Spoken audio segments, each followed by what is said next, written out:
Tired of the bright screen? Switch to dark mode on Messenger and give your eyes some love while you chat in style. Here is how to make the switch in seconds. So hello guys, welcome back to our new video. Today in this video I am going to show you how to turn on the dark mode on Messenger. It's so easy, just there is few steps for it.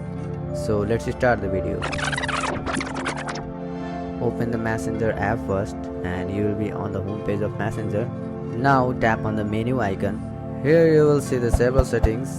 Just tap on the setting option and again you see several settings over here like switch icon, dark mode. Just tap on the dark mode option and you will see three options here: off, on and system. Just tap on the on option, then once you tap, the dark mode will be enabled. If you choose the system, then Messenger will automatically adjust your appearance based on your device system settings. That's it for this video. If this video helped you, then hit the like button and do subscribe for more videos like this. Bye bye, see you all in the next video.